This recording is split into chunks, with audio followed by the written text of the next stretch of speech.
ഈശോ മിശിഹായ്ക്ക് സ്തുതിയായിരിക്കട്ടെ. പരിശുദ്ധ കന്യകമറിയത്തോടൊപ്പം 365 ദിവസം നമുക്ക് ഒരുമിച്ച് യാത്ര ചെയ്യാം. ഫെബ്രുവരി 11 ലൂർദ് മാതാവ്. 1858 ഫെബ്രുവരി 11 14 വയസ്സുകാരിയായ ബർണദീത്തായും അവളുടെ ഇളയ സഹോദരിയും ഒരു കൂട്ടുകാരിയും കൂടി വിറക് ശേഖരിക്കുവാൻ പോയി. ആ സമയത്ത് ഒരു സുന്ദരിയായ സ്ത്രീ അവർക്ക് പ്രത്യക്ഷപ്പെട്ടു. ആ ദിവസവും അതിനുശേഷമുള്ള 5 മാസവും അവൾ ആ സ്ത്രീയെ കാണുകയും ചെയ്തു.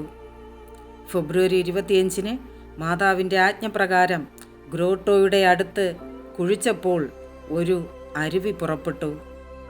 ആ അരുവിയിലെ ജലം രോഗം സുഖപ്പെടുത്തുവാൻ ശക്തിയുള്ളതാണെന്ന് ജനങ്ങൾ പിന്നീട് തിരിച്ചറിയുകയും ചെയ്തു. മാർച്ച് 25 അസന്നിഗ്ധമായി മാതാവ് ബർണദീത്തായോട് പറഞ്ഞു, ഞാൻ അമലോത്ഭവയാണ്. പിന്നീട് ബർണദീത്ത ചാരിറ്റി ഓഫ് നൊവേഴ്സിയിൽ ചേർന്ന് ഒരു കന്യാസ്ത്രീയായി. പിന്നീട് അവൾ വിശുദ്ധ ബർണദീത്തയായി മാറി. അവരുടെ അഴുകാത്ത ശരീരം ഇന്നും സൂക്ഷിച്ചിരിക്കുന്നു. കത്തോലിക്കാ സഭ ഫെബ്രുവരി 11 ലൂർദ് മാതാവിൻ്റെ തിരുനാൾ ആഘോഷിക്കുന്നു.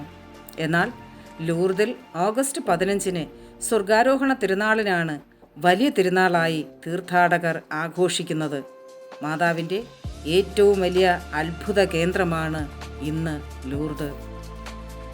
അമ്മേ മാതാവേ, ഞങ്ങൾ അമ്മയോട് ചേർന്ന് ദൈവവിശ്വാസത്തിൽ ഉറച്ചു നിന്ന് ജീവിക്കുവാൻ വേണ്ട കൃപാവരം തമ്പുരാനിൽ നിന്നും വാങ്ങിത്തന്ന് ഞങ്ങളെ എല്ലാവരെയും അനുഗ്രഹിക്കണമേ. Ave Maria.